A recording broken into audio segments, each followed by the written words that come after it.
지금 전월세 사면 진짜 허구됩니다. 이거 단순히 자극적인 말이 아니라 현실이에요. 오늘도 예비 신혼부부하고 전세를 보고 왔는데 일단 원하는 매물이 없어서 2개만 보고 왔습니다. 결국 이분들도 전세를 사는 동안 돈을 좀 모아서 집을 사려고 하는 거죠. 그런데 지금은 전월세 시장과 매매 시장이 다 오르는 중이에요. 서울이나 수도권에도 이전 정고점을 회복하지 못한 곳이 있고 또 아직 상승이 본격적으로 반영되지 않은 것들이 있는 겁니다. 지금 이러한 지역을 미리 잡아야 해요. 자, 오늘은 올해 신고가가 계속 갱신되는지 그리고 앞으로 전월세 시장이 어떻게 변할지 직관적으로 정리해 드릴게요. 안녕하세요, 써니입니다. 왜 이렇게 지금도 신고가를 갱신하는 단지들이 생겨날까요? 그 이유는 딱 2가지예요. 공급 부족과 심리적인 수요입니다. 서울은 전국이 바라보는 시장이에요. 지난 30년간 꾸준히 초과 이익을 보았죠. 그래서 지금 그 자금만 열리게 되면 언제든 들어가려는 사람이 기다리는 시장입니다. 정부가 대출을 막고 공급책을 내놓긴 했어도 현재로서는 서울 핵심지는 공급이 안 되는 구조죠. 공급 계획이 대부분 외곽 지역 그리고 시점도 2030년입니다. 10.15 부동산 안정화 대책에서는 서울 전체 자치구 25개 하고 경기 일부 12개 지역까지 토지허가제, 그 다음에 투기과열지구 조정지역, 그리고 대출 규제도 더 심해졌어요. 지금 토지 허가제가 된 곳은 집을 사려면 정부의 허가를 맡아야 합니다. 이러한 정책 기조로 봐서는 앞으로 더 많은 지역으로 확대될 수가 있기 때문에 지금이라도 살 수 있을 때 사야 한다. 이런 심리가 강하게 작용하고 있는 거예요. 서울은 이미 실소유자뿐만 아니라 지방의 자금도 몰리고 있어요. 결국 수요는 줄지 않았고 이 심리가 가격을 더 끌어올리고 있는 상황입니다. 서울의 상승세는 항상 먼저 오고 그리고 그 다음이 수도권이에요. 예전에는 투자자들이 전세를 끼고 매수해서 나중에 입주하는 이런 방식이 가능했는데 지금은 불가능해졌어요. 그럼 실거주는 언제 움직일까요?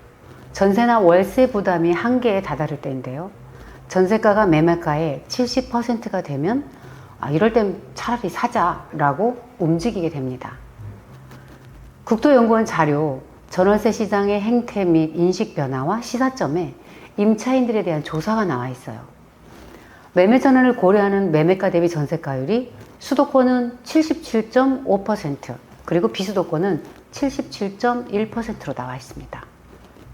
당시도 전세가율은 수도권이 72.7%, 비수도권은 72.4%였어요. 이렇듯 전세가율이 70%를 넘기게 되면 임차 시장에 있던 사람들이 매수를 하게 됩니다.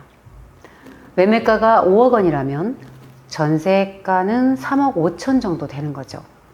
바로 이때가 움직이는 시점입니다. 그럼 앞으로 전세가가 오를 곳은 어디일까요? 당연히 공급은 적고 수요는 꾸준한 곳이죠. 즉 신축 단지가 밀집한 곳, 또 주거 환경이 좋은 곳, 보증보험이 가능한 곳이에요. 그런데 사실 보증보험도 담보가치가 있는 확실한 아파트나 또는 대출이 거의 없거나 없는 이런 주택이 가능하거든요.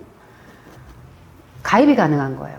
결국은 안정성이 확보가 된 물건일수록 수요가 많아지게 되고 가격은 오르게 돼 있어요. 바로 이런 곳이 전세 가격이 오르고 매매가도 오르게 된다는 겁니다. 이번 10.15 부동산 안정화 대책에서도 정부가 명확히 말했어요. 유동성을 통한 투기 수요의 주택 시장에 압력이 높다. 자, 이 말은 통화량이 풀릴 거란 얘기죠. 그리고 이것이 주택으로 가고자 하는 것을 막는다란 얘기예요.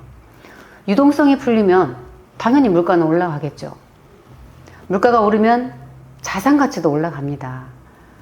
새로 짓는 주택의 경우는 자재비나 인건비가 올라가서 공급을 하려면 당연히 인상된 공급가로 올라갈 것이고 이와 비슷한 요건을 가진 단지가 이미 주위에 있다라고 볼게요. 이 주택의 경우는 일정한 가격 차이가 나면서 시차를 두고 동반 상승을 하게 됩니다. 저의 이전 영상에 그 부동산 임장편에 보면 평가표라는 걸 말씀을 드렸는데 결국 평가표는 이것을 살펴볼 수 있는 근거 자료가 되는 거예요. 이것을 통해서 얼마의 평당가 차이가 나는지, 또 시차는 얼마나 걸리는지를 보고 수익률도 잡아볼 수가 있습니다.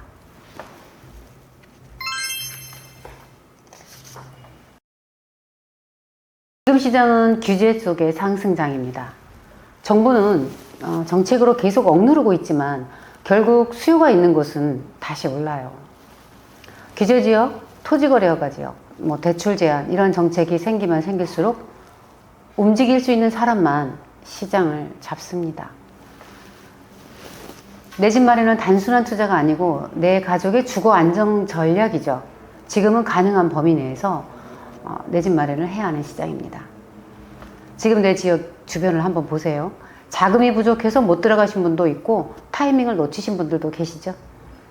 중요한 건 이제 언제 움직이느냐인데 자본이 부족할수록 오히려 대세장에 움직여야 합니다. 시장을 계속 보고 있어야 해요. 그래야 기회를 잡을 수가 있거든요. 자, 이렇게 오늘은 왜 전월세 시장이 매매가와 함께 오를 수밖에 없는지 말씀을 드려봤고요. 또 어떤 지역이 먼저 반응을 할지 살펴보았습니다. 시청해 주셔서 감사합니다.